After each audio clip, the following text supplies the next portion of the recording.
Setelah berpamitan dengan Adipati Hadiwijoyo, Wenangwulan, Ki Ganjur, Ki Suto, Prayoga dan Prayuda kemudian berangkat menuju ke Kadilangu, dilanjutkan menuju ke Tingkir.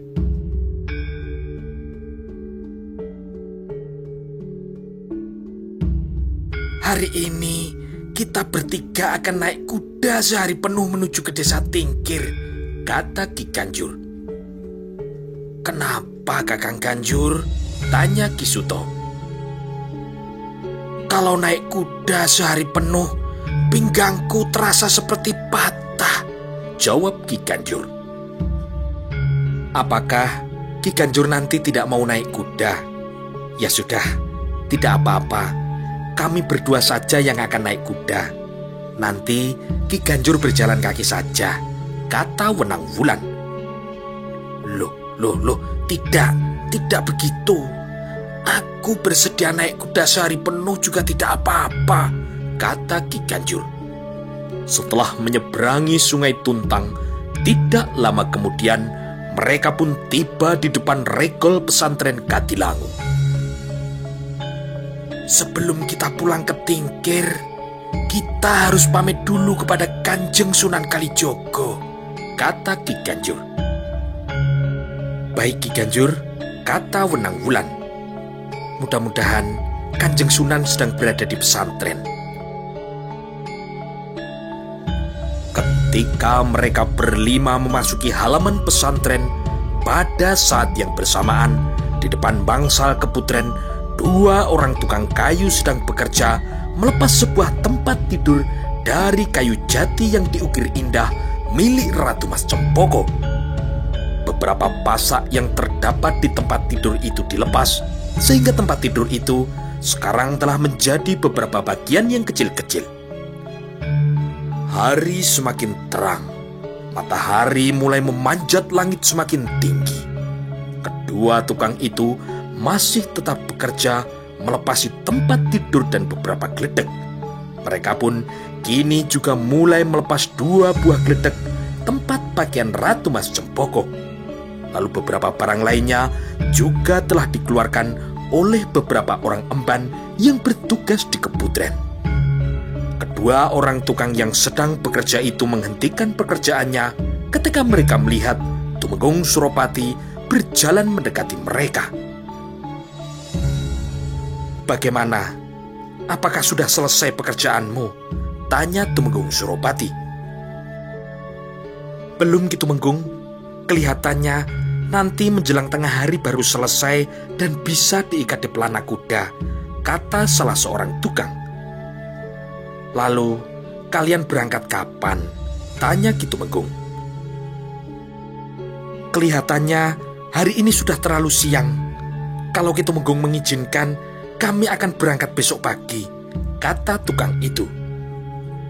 Baik, kalian bisa berangkat besok pagi bersama dengan 3 orang prajurit Wiromanggolo, kata Tumenggung Suropati. Terima kasih Ki Tumenggung, kata tukang kayu itu. Beberapa saat kemudian, Tumenggung Suropati berjalan meninggalkan kedua orang tukang kayu yang masih tetap bekerja. Sementara itu, di jalan sebelah timur Sungai Tuntang, Wenangwulan bersama dengan Ki Ganjur dan Ki Suto sedang berkuda menuju ke desa Tingkir setelah tadi pagi berpamitan kepada Sunan Kalijogo di Kadilangu, sekaligus mengambil 5 ekor kuda yang dititipkan di Kadilangu. Dari santri di Kadilangu, mereka diberi bekal makanan yang bisa dimakan selama perjalanan. Dan di Kadilangu pula, mereka berpisah dengan Prayoga dan Prayuda yang membawa beberapa ekor kuda menuju ke Keraton Demak. Kuda yang ditunggangi oleh Ki Ganjur masih tetap berderap, tidak terlalu kencang dalam menyusuri Sungai Tuntang. Wenangwulan dan Ki Suto berkuda sambil tangan kirinya menggandeng masing-masing tali kendali seekor kuda. Setelah beberapa kali beristirahat, maka senja pun kini telah membayang. Matahari juga hampir hilang di telan cakrawala. Ki Ganjur kini meminta Wenangwulan untuk beristirahat. Ki Ganjur sudah lelah? Tanya Wenang Wulan. Kita sudah berkuda dari pagi sampai sore. Sudah waktunya sekarang untuk beristirahat, jawab Ki Ganjur. Baik, kita beristirahat di lapangan di sebelah pohon beringin beberapa puluh langkah di depan kita, kata Wenang Wulan. Jangan di dekat pohon beringin itu, kata Ki Ganjur. Kenapa? Tanya Wenang Wulan. Itu adalah daerah yang angker, banyak demitnya. Kita beristirahat di sini saja, kata Ki Ganjur. Baik, Ki Suto, mari kita beristirahat di sini saja, kata Wenang Wulan. Di malam yang dingin, ketika orang itu beristirahat, tidur terbuai mimpi sambil berselimut kain panjang. Ketika fajar telah menyingsing, langit di Brangwetan telah memerah, maka ketika orang itu pun telah bangun dari tidurnya, membersihkan badan dan bersiap untuk melanjutkan perjalanan mereka kembali ke desa Tingkir. Langit semakin terang. Ketiga orang yang membawa 5 ekor kuda itu telah menjalankan kudanya berderap perlahan menuju ke desa Tingkir. Nanti siang, kita sudah akan tiba di desa Tingkir, kata Wenang Wulan. Ketika Ki Ganjur sedang berkuda pulang ke Tingkir, di pintu gerbang keraton telah keluar 5 ekor kuda beban yang memuat barang-barang milik Ratu Mas Cempoko. 5 orang itu terlihat sedang menuntun 5 ekor kuda, dan yang berada di depan 2 orang tukang kayu, sedangkan di belakangnya 3 orang prajurit Wiromanggolo yang memakai pakaian petani. Mereka berlima berjalan beriringan sambil menuntun kuda mereka berjalan terus ke arah selatan menuju ke Kadipaten Pajang. Kuda kita berjalan lambat. Kemungkinan besok malam kita baru sampai di Pajang, kata seorang prajurit Wiromanggolo. Tidak apa-apa, Kanjeng Adipati baru akan berangkat ke Pajang 2 hari lagi, kata temannya yang menuntun kuda di depan. Kalau besok sore kita belum sampai di Pajang, maka kita harus menginap di jalan lagi. Berarti perjalanan dari Demak ke Pajang kita tempuh dalam 3 hari. 5 ekor kuda itu pun masih terus berjalan perlahan ke arah selatan, dan matahari pun juga berjalan terus ke arah barat tanpa mengenal lelah. Pagi berganti menjadi siang, siang pun kini berganti menjadi malam, dan malam pun telah berganti lagi menjadi pagi.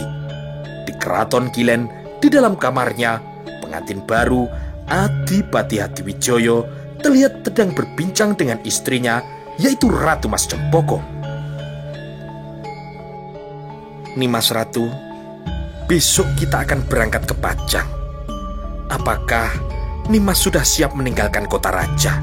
Tanya Adipati Hadiwijoyo. Ratu Mas Cempoko tersenyum. Siap tidak siap, kita harus berangkat, Kanjeng Adipati. Kanjeng Adipati, selama ini hamba belum pernah berpisah dengan Ayahanda Sultan maupun dengan Kanjeng Ibu. Sekali berpisah, ternyata ke tempat yang jauh, jawab sang Ratu Pajang. Adipati Hadiwijoyo tersenyum mendengar penuturan dari Ratu Mas Cempoko. Pajang bukanlah sebuah tempat yang jauh, Nimas Ratu. Kalau kita berjalan kaki dari Demak, tidak sampai 2 hari, kita sudah sampai di Pajang. Besok pagi, hamba akan berada di atas tandu Joli Jempono, Kanjeng Adipati, kata Ratu Mas Cempoko. Nimas, kau akan jenuh di atas tandu. Besok perjalananmu sebagian akan diselingi dengan naik kuda, kata sang Adipati. Tetapi hamba takut naik kuda, Kanjeng Adipati, kata Ratu Mas Cempoko. Adipati Hadiwijoyo pun tersenyum, dan melihat senyum itu, Gusti Ratu pun berkata,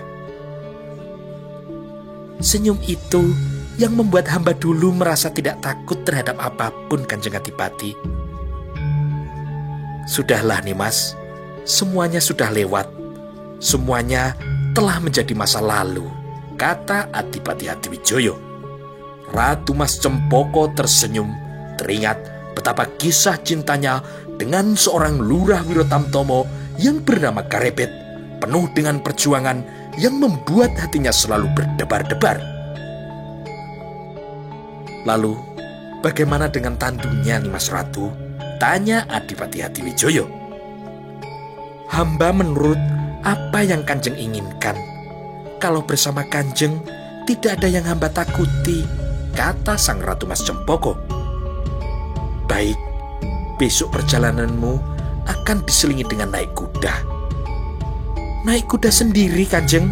Tanya Sang Ratu. Ya, nanti aku yang menuntun kuda itu. Nanti Nimas harus mengenakan rangkapan pakaian khusus, bukan mengenakan kain panjang seperti biasanya, kata Sang Adipati. Sang Ratu pun tersenyum. Jangan jauh-jauh dari saya, Kanjeng Adipati, katanya berbisik perlahan di telinga suaminya. Tetapi pembicaraan mereka berdua terhenti karena pintu kamarnya diketuk oleh prajurit Wirotamtomo yang sedang berjaga. Sang Adipati pun membuka pintu dan bertanya kepada prajurit Wirotamtomo yang mengetuk pintu. Ada apa, prajurit? Ki Pemanahan beserta 4 orang lainnya ingin menghadap Kanjeng Adipati. Mereka kini sudah menunggu di pendopo, kata prajurit itu. Baik, aku segera ke pendopo, jawab Adipati Hadiwijoyo.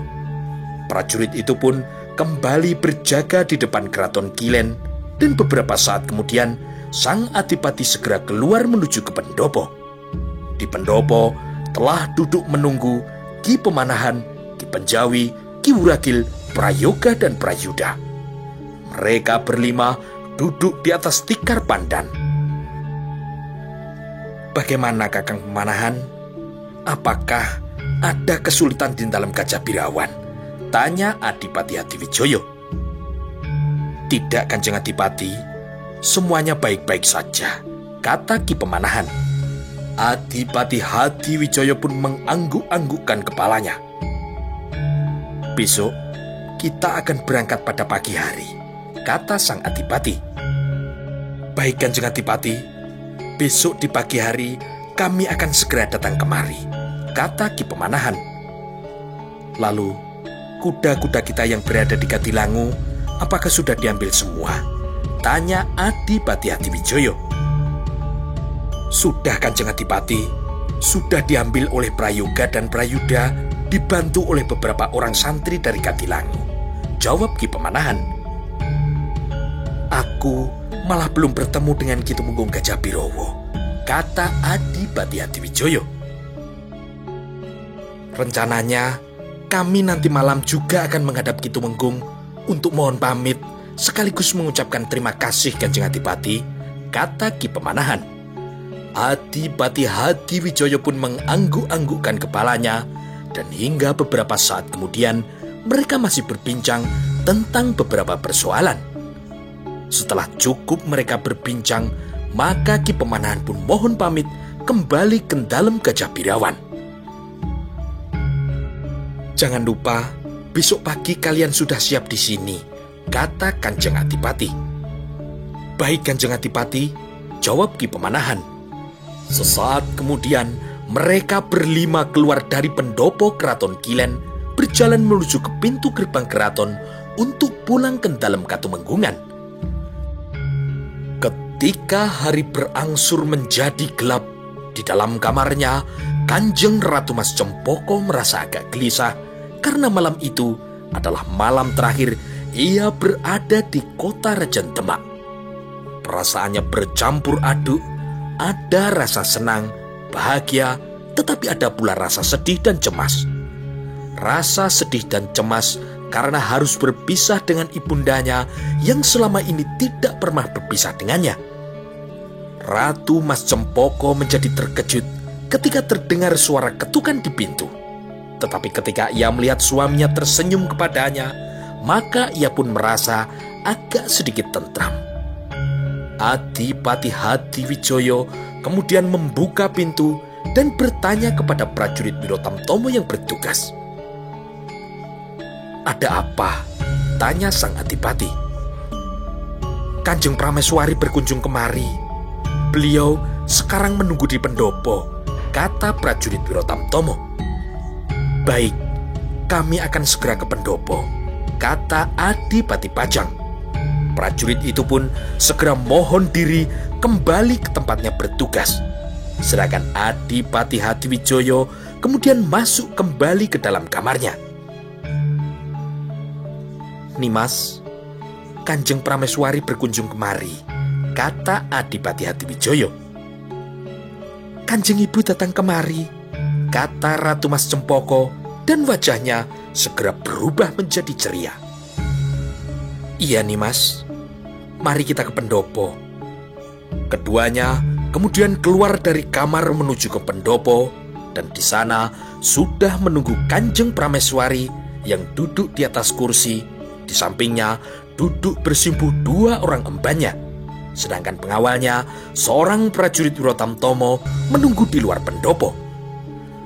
Adipati Hadiwijoyo kemudian duduk bersila di atas tikar di hadapan Kanjeng Prameswari.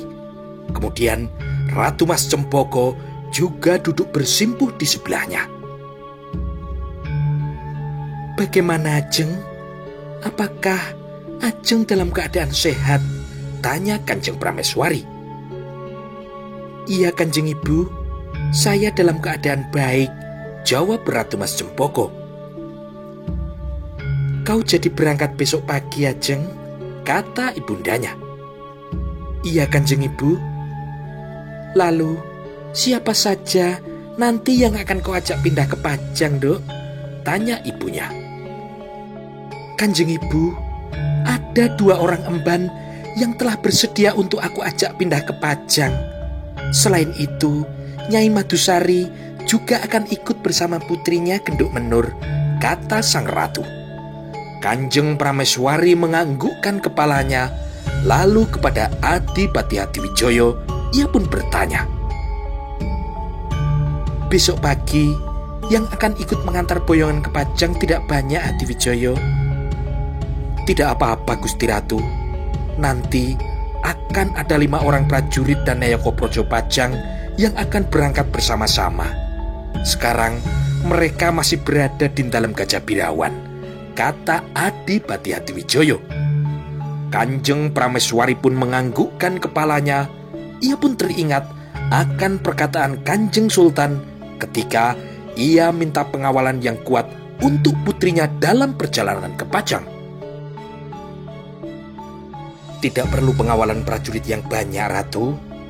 Hadiwijoyo seorang diri mampu menjaga keselamatan putrimu," kata Kanjeng Sultan waktu itu. "Hadiwijoyo," kata Kanjeng Prameswari. "Dawuh dalem Gusti Ratu," kata Adipati Hadiwijoyo. "Nanti setelah sampai di Pajang, jaga istrimu baik-baik, lindungi dan sayangi, jangan kau sia-siakan dia," kata Kanjeng Prameswari. "Sendika dawuh Gusti Ratu," kata Adipati Hadiwijoyo. "Diajeng," kata Kanjeng Prameswari. "Dawuh dalem Kanjeng Ibu," kata sang Ratu Mas Cempoko. "Kau harus menurut apa kata suamimu. Jangan membantah dan jangan terlalu banyak menuntut," kata ibundanya. "Sendika dawuh Kanjeng Ibu." Beberapa saat kemudian Kanjeng Prameswari pun masih berbincang-bincang dan memberi beberapa nasihat kepada keduanya. Tidak berapa lama kemudian, maka Kanjeng Prameswari pun kembali ke ruangan dalam di keraton, diiringi oleh 2 orang emban dan seorang prajurit Wirotamtomo. Malam semakin dalam menyelimuti keraton Kilen. Tempat pengantin baru menghabiskan malam itu sebelum esok pagi mereka akan boyongan menuju ke Kadipaten Pajang. Ketika malam telah sampai ke ujungnya, di Brangwetan terlihat semburat warna merah dan mulai bangunlah seisi bumi Demak. "Kita jangan sampai terlambat," kata Ki Pemanahan kepada Prayoga, dan mereka pun kemudian bergantian membersihkan dirinya.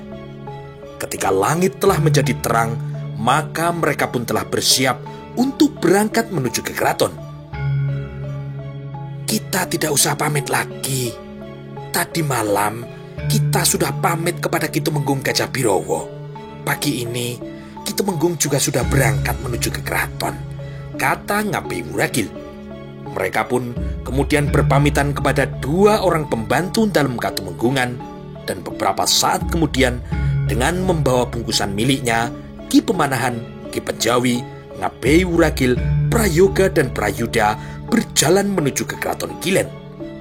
Setelah melalui penjagaan 2 orang prajurit di pintu gerbang, maka sampailah mereka berlima di halaman dalam keraton. Di halaman dalam terlihat belasan prajurit patang puluhan yang sudah datang.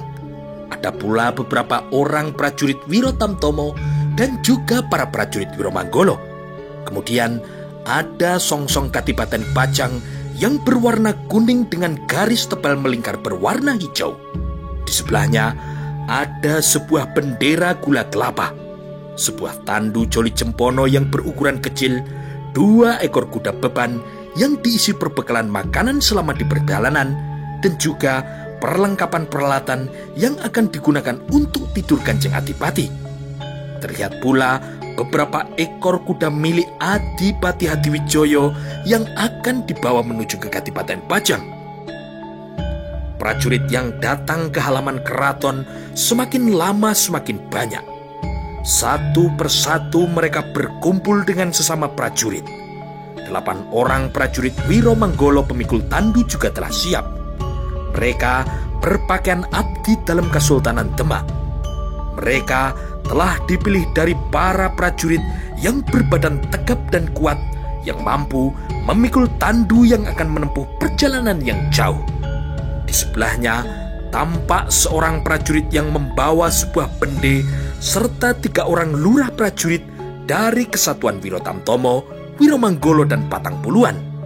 Tampak pula 2 orang emban yang akan mengikuti Ratu Mas Cempoko untuk pindah ke Pajang. Lalu di sebelahnya terlihat Nyai Matusari bersama Menur. Rombongan Ki Pemanahan kemudian mendekat dan bercampur bersama para prajurit. Beberapa saat kemudian, para prajurit yang akan mengantar pun sudah lengkap, dan terlihat Ki Tumenggung Joyo Sentiko mendekati para lurah prajurit, lalu memerintahkan untuk mereka siap-siap berangkat. "Kita hanya mengantar sampai di perbatasan Kota Raja," kata Tumenggung Joyo Sentiko. Kemudian terdengarlah bende yang ditabuh untuk pertama kalinya. Suaranya kini terdengar oleh semua orang yang hadir di halaman keraton. Para prajurit pun kemudian mengatur barisan. Di depan sendiri, seorang prajurit Wiromanggolo yang akan ikut Pajang berada di atas punggung kuda dengan membawa bendera gula kelapa. Di belakangnya 10 orang prajurit Wiro Tamtomo, lalu 10 orang prajurit Wiromanggolo, dan di belakangnya sebuah tandu Joli Cempono yang belum terisi.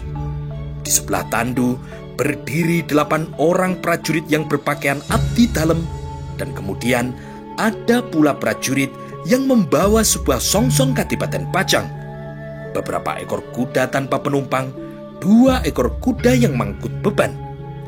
Ki Pemanahan bersama dengan rombongannya, di samping berdiri pula Nyai Matusari serta Genduk Menur bersama 2 orang emban, seorang prajurit yang membawa sebuah bende, dan yang paling belakang adalah 40 prajurit Patang Puluhan. Tumenggung Joyo Sentiko bersama dengan 3 orang lurah prajurit kemudian berjalan menuju ke Keraton Kilen untuk menjemput Adipati Hadiwijoyo bersama Ratu Mas Cempoko. Di Keraton Kilen, Adipati Hadiwijoyo sudah bersiap duduk di pendopo bersama dengan Ratu Mas Cempoko yang mengenakan pakaian rangkap untuk naik di punggung kuda. Ketika dilihatnya Tumenggung Joyo Sentiko menjemput, maka Adipati Hadiwijoyo dan Ratu Pajang kemudian berdiri dan mereka pun berjalan bersama menuju ke ruangan dalam keraton untuk berpamitan kepada Kanjeng Sultan dan Kanjeng Prameswari. Ketika Adipati Hadiwijoyo naik ke pendopo, yang mengantar hanya Tumenggung Jaya Sentiko, sedangkan 3 orang lurah prajurit kembali bergabung dengan para prajurit yang lain. Di dalam ruangan, Kanjeng Sultan duduk di kursi, di sebelahnya duduk pula Kanjeng Prameswari yang sedang menunggu kedatangan putri dan menantunya. Di depan pintu yang tertutup telah berdiri Tumenggung Gajah Birowo bersama dengan Tumenggung Suronoto. Mereka telah menunggu kedatangan Adipati Hadiwijoyo dan Ratu Mas Cempoko. Adipati Hadiwijoyo bersama sang ratu kemudian memasuki ruangan dengan berjalan jongkok. Lalu mereka berdua duduk di hadapan Kanjeng Sultan dan Kanjeng Prameswari. Setelah mereka berdua menyembah, maka Adipati Hadiwijoyo kemudian berkata, "Mohon ampun Kanjeng Sultan, hamba berdua mohon pamit dan juga mohon doa restu. Hamba akan berangkat ke Pajang sekarang," kata Adipati Hadiwijoyo. "Baik Hadiwijoyo, hati-hati di perjalanan. Bimbing istrimu baik-baik," kata Kanjeng Sultan. "Sentiko dawuh Kanjeng Sultan," kata Adipati Hadiwijoyo. "Hamba mohon pamit Ayahanda Sultan," kata Ratu Mas Cempoko. "Iyando anakku, mudah-mudahan kau bisa bahagia tinggal di Pajang," kata Kanjeng Sultan Trenggono. Adipati Hadiwijoyo kemudian melakukan sungkem terhadap Kanjeng Sultan dan juga Kanjeng Prameswari, diikuti oleh Ratu Mas Cempoko. Ketika Kanjeng Prameswari melihat anaknya berjalan jongkok akan sungkem kepadanya, maka dengan cepat Kanjeng Prameswari meraih bahu Ratu Mas Cempoko. Kemudian ia pun merangkul putrinya dan sesaat kemudian meledaklah tangis keduanya. Cukup lama Ratu Mas Cempoko menangis di pelukan ibundanya Kanjeng Prameswari, sampai akhirnya Kanjeng Sultan memisahkan mereka berdua. "Sudahlah Ratu, biarkan putrimu berangkat ke Pajang," kata Kanjeng Sultan Trenggono. Kanjeng Prameswari kemudian melepaskan pelukannya, lalu Ratu Mas Cempoko pun kemudian kembali duduk bersimpuh di hadapannya. "Ratu, mari kita antar mereka berdua sampai ke pendopo," kata Kanjeng Sultan. Adipati Hadiwijoyo bersama dengan istrinya kemudian menyembah, dan setelah itu Kanjeng Sultan pun bangkit berdiri diikuti oleh Kanjeng Prameswari. Keduanya lalu berjalan menuju ke pintu dan diikuti oleh Adipati Hadiwijoyo bersama dengan Ratu Mas Cempoko. Ketiga orang Tumenggung yang masih berada di depan pintu segera mengikuti di belakang Kanjeng Sultan. Ketika Kanjeng Sultan sampai di pendopo, di halaman terlihat beberapa keluarga keraton. Putra sulung yang menjadi Pangeran Pati Kesultanan Demak, yaitu Bagus Mukmin bersama dengan Ratu Prawoto. Pangeran Hadiri atau Pangeran Kalinyamat bersama dengan Ratu Kalinyamat, dan di sampingnya berdiri pula Pangeran Timur, putra bungsu Kanjeng Sultan yang masih anak-anak. Di sampingnya berdiri pula Kanjeng Sunan Kalijogo yang datang dari Kadilangu khusus untuk melihat dan mengantar boyongan muridnya. Di belakangnya berdiri pula Patih Wonosalam, Tumenggung Gagak Anabrang, Tumenggung Suropati, Tumenggung Siung Laut, dan beberapa orang Tumenggung lainnya. Di belakangnya lagi berdiri beberapa orang berpangkat Panji dan beberapa orang yang berpangkat Ronggo. Ketika Kanjeng Sultan menghentikan langkahnya untuk berdiri di pinggir lantai pendopo, maka sekali lagi Adipati Hadiwijoyo bersama istrinya menyembah kepada Kanjeng Sultan dan Kanjeng Prameswari. Kemudian keduanya turun dari pendopo, berjalan menghampiri dan berpamitan kepada Sunan Prawoto dan Ratu Prawoto. Setelah itu, keduanya menuju ke tempat Pangeran Hadiri dan Ratu Kalinyamat. Ketika Ratu Kalinyamat melihat Ratu Mas Cempoko mendekat, maka Ratu Kalinyamat pun kemudian maju selangkah ke depan, lalu meraih dan memeluk erat adik kandungnya itu. Ratu Pajang kini menangis di dalam pelukan kakaknya, yaitu Ratu Kalinyamat. Beberapa saat kemudian, keduanya melepaskan pelukannya, lalu Ratu Mas Cempoko kemudian memeluk dan mencium adiknya yang masih anak-anak, yaitu Pangeran Timur. Sang Adipati kemudian menghampiri Kanjeng Sunan Kalijogo, meraih tangannya, lalu kemudian menciumnya. "Mohon doa restu Kanjeng Sunan." "Ya, Hadiwijoyo, hati-hatilah di jalan, Ger. Semoga kalian selamat sampai di Pajang," kata Kanjeng Sunan Kalijogo. Setelah itu, Adipati Hadiwijoyo berpamitan kepada Ki Patih Wonosalam dan juga kepada para tumenggung Panji dan Ronggo. "Selamat jalan, Kanjeng Adipati," kata Ki Patih Wonosalam. "Terima kasih, Ki Patih," kata Adipati Hadiwijoyo. "Hati-hati di jalan, Kanjeng Adipati," kata Panji Donopati. "Semoga selamat sampai di Pajang, Kanjeng Adipati," kata Ki Ronggo Pitekso. "Terima kasih, Ki Panji. Terima kasih, Ki Ronggo," kata Adipati Hadiwijoyo. Tumenggung Gajah Birowo dan Tumenggung Suronoto pun kemudian turun ke halaman menghampiri sang Adipati. "Terima kasih atas bantuan dari Ki Tumenggung selama ini," kata Adipati Pajang kepada Tumenggung Gajah Birowo. "Selamat jalan, Kanjeng Adipati," kata Tumenggung Gajah Birowo sambil tersenyum. Dia pun teringat di antara semua prajurit Demak, hanya dialah yang pernah mencoba kekuatan dari Adipati Hadiwijoyo. Dan pada saat itu, ia tidak mampu mengalahkan Karepet yang berusia sama dengan anaknya. Setelah selesai berpamitan, maka Tumenggung Joyo Sentiko kemudian mengangkat tangannya dan terdengarlah suara bende yang ditabuh untuk kedua kalinya. Kanjeng Ratu Mas Cempoko kemudian naik ke atas tandu Joli Jempono yang berukuran agak kecil. Lalu tandu itu pun kemudian diangkat oleh 4 orang prajurit yang mengenakan pakaian abdi dalem. Sedangkan 4 orang pengusung tandu lainnya naik kuda yang berada agak jauh di belakang tandu. Adipati Hadiwijoyo kemudian juga naik ke atas punggung kuda yang berada di sebelah kanan tandu Joli Jempono. Kemudian disusul oleh Ki Pemanahan, Ki Penjawi, Ngabi Wuragil, Prayoga dan Prayuda naik kuda di belakang prajurit berkuda pengusung tandu. Seorang prajurit pembawa songsong Kadipaten Pajang juga telah berada di atas punggung kuda di belakang Kanjeng Adipati Pajang. Setelah itu, Nyai Madusari, Menur, dan 2 orang emban juga naik ke atas punggung kuda yang tali kendalinya dipegang oleh seorang prajurit. 2 ekor kuda beban pun juga sudah siap dituntun oleh 2 orang prajurit.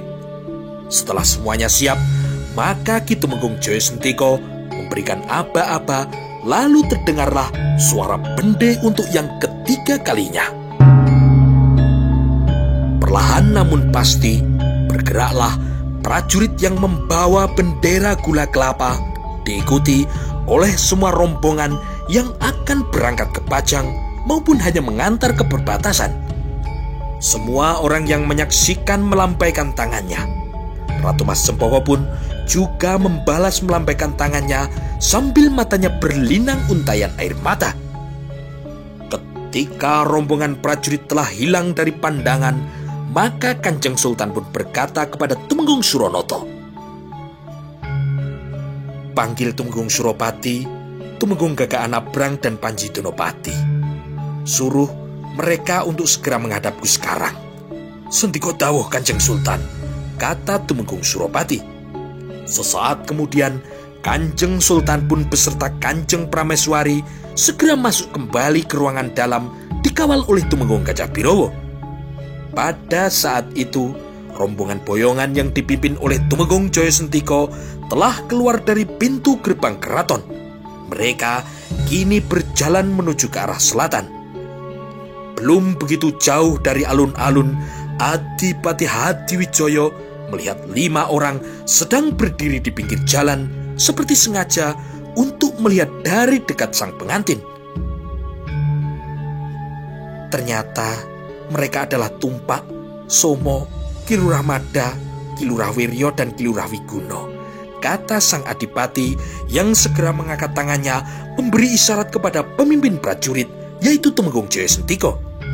Sesaat kemudian terdengarlah suara bende yang ditabuh 2 kali. Ketika kuda pembawa bendera gula kelapa berhenti, maka semua rombongan kemudian juga segera berhenti. Adipati Hadiwijoyo kemudian turun dari punggung kudanya, lalu ia pun menghampiri mereka berlima. Dan ketika sang adipati tiba di depannya, maka kelima orang itu membungkuk hormat sambil berkata, "Hormat kami untuk Kanjeng Adipati Hadiwijoyo." Lalu Ki Lurah Wiryo melanjutkan, "Selamat jalan Kanjeng Adipati. Semoga Kanjeng Adipati selamat sampai di Pajang." Terima kasih banyak semuanya," kata Adipati Hadiwijoyo sambil tersenyum. "Kalau suatu saat kalian sempat berada di Pajang, mampirlah ke dalam Kadipaten," kata Adipati Hadiwijoyo. "Baik Kanjeng Adipati," jawab Tumpak. Setelah itu Adipati Pajang kemudian naik ke punggung kudanya, dan saat kemudian terdengarlah suara bende yang ditabuh. Maka kini bergeraklah barisan itu menuju ke perbatasan yang sudah tidak terlalu jauh lagi. Sementara itu, di ruangan dalam keraton, Kanjeng Sultan Trenggono duduk di kursi dihadap oleh Ki Patih Wonosalam, Tumenggung Suronoto, Tumenggung Gajah Birowo, Tumenggung Suropati, Tumenggung Gagak Anabrang, dan Panji Donopati. "Tumenggung Suropati," kata Kanjeng Sultan Trenggono. "Tauh dalem Kanjeng Sultan," kata Tumenggung Suropati, pemimpin dari prajurit Kesatuan Wiromanggolo. "Apakah kau sudah mengirim utusan ke daerah-daerah?" tanya Kanjeng Sultan. "Prajurit Wiromanggolo semuanya sudah berangkat Kanjeng Sultan. Ke Pati hingga Gunung Kidul, ke Tegalarang hingga Gunung Slamet, ke Brangwetan maupun Brangkulon. Yang belum diberitahu tinggal Kadipaten Jipang dan Pajang," jawab Tumenggung Suropati. "Baik, besok kirim 2 orang prajurit Wiromanggolo ke Jipang sekaligus ke Pajang. Setelah dari Jipang langsung menuju ke Pajang saja," kata Kanjeng Sultan. "Sentiko dawuh Kanjeng Sultan," kata Tumenggung Suropati. "Kau bawa Nawoloku ini berikan kepada Raden Aryo Penangsang dan Hadiwijoyo," kata Kanjeng Sultan. Lalu Kanjeng Sultan pun memberikan 2 buah Nawolo kepada Tumenggung Suropati. Tumenggung Suropati pun kemudian menggeser duduknya sedikit ke depan dan menerima 2 buah Nawolo dari Kanjeng Sultan. Selain itu, nanti prajurit yang ke Jipang sekalian membawa songsong dan sebuah bendera gula kelapa untuk Kadipaten Jipang, kata Kanjeng Sultan. "Sentiko dawuh Kanjeng Sultan," jawab Ki Tumenggung. "Kita nanti akan memberangkatkan prajurit ke Brangwetan setelah semuanya berkumpul. Dari Cirebon, aku minta bantuan 2.000 prajurit. Kemungkinan mereka kini sudah dalam perjalanan ke Kota Raja. Selain itu, lusa kau berangkatkan 10 orang prajurit sandi ke Panarukan. Laporkan kepadaku kalau ada berita yang penting. Siapkan pula untuk perbekalan kita selama dalam perjalanan maupun selama peperangan di Panarukan," perintah Kanjeng Sultan. "Sentiko dawuh Kanjeng Sultan," jawab Tumenggung Suropati. "Panji Donopati," kata Kanjeng Sultan. "Dawuh dalem Kanjeng Sultan," kata Panji Donopati. "Kau sediakan dana untuk keperluan makan maupun keperluan lainnya bagi ribuan prajurit Demak maupun Cirebon yang nanti akan berada di Kota Raja. Siapkan pula dana untuk perbekalan prajurit kita ke Panarukan," kata Kanjeng Sultan. "Sentiko dawuh Kanjeng Sultan," kata Ki Panji. Ki Patih Wonosalam, kata Kanjeng Sultan. Dawuh dalem Kanjeng Sultan, kata Ki Patih Wonosalam.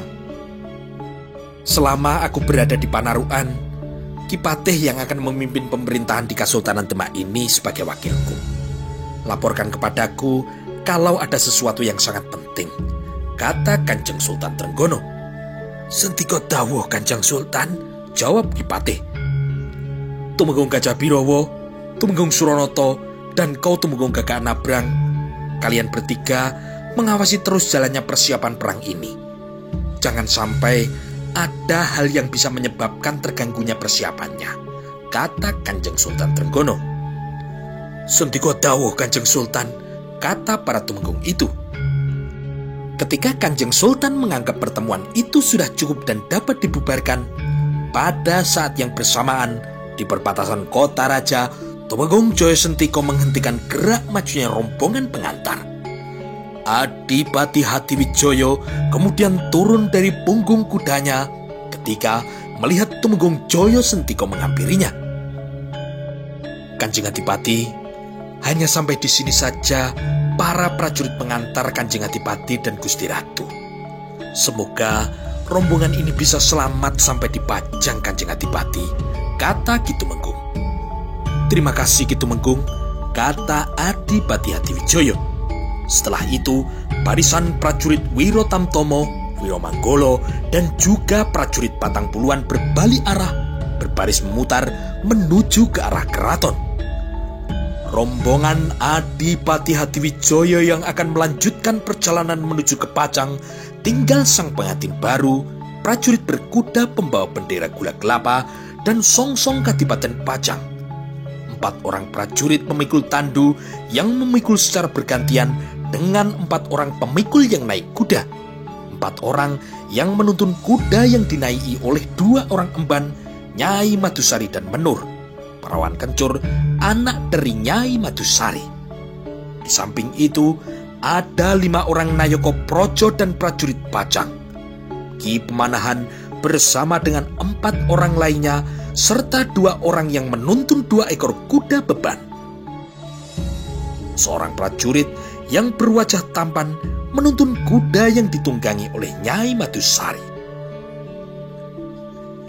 Nyai Menggung, kata prajurit yang berwajah tampan. Ada apa prajurit? Kata Nyai Madusari.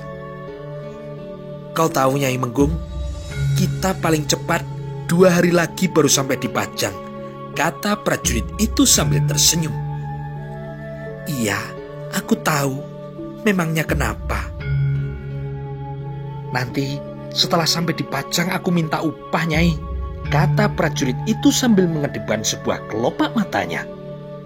Apa? Kata Nyai Menggung. Prajurit itu terdiam, tetapi pandangannya terus melekat pada wajah dan tubuh dari Nyai Madusari. Sebuah wajah yang cantik dengan tubuh yang indah, sempurna, kata prajurit itu. Mendengar perkataan itu, Nyai Madusari diam saja. Sudah terlalu banyak orang yang memuji kecantikannya.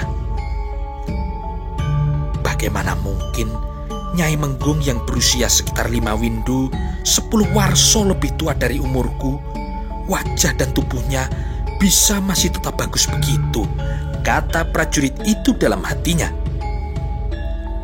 Kau ingin upah apa prajurit? Tanya Nyai Menggung. Kenapa Nyai Menggung yang sudah punya anak sebesar Menur tetapi masih bisa terlihat tetap cantik?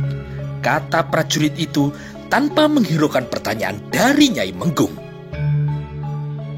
Wanita itu harus pandai ngati sariro dan ngati busono. Kau membelokkan pembicaraan kita, kata Nyai Madusari. Prajurit itu tidak menjawab, hanya terlihat ia tersenyum sambil memandang Nyai Madusari tanpa berkata apapun. Baik, kata Nyai Menggung. Aku jawab permintaanmu. Aku pindah ke Pajang karena aku diajak oleh Gusti Ratu Mas Cempoko. Kalau kau minta upah, nanti permintaanmu akan aku sampaikan kepada Gusti Ratu. Prajurit itu pun tertawa pendek. Ternyata Nyai pandai juga menggertak.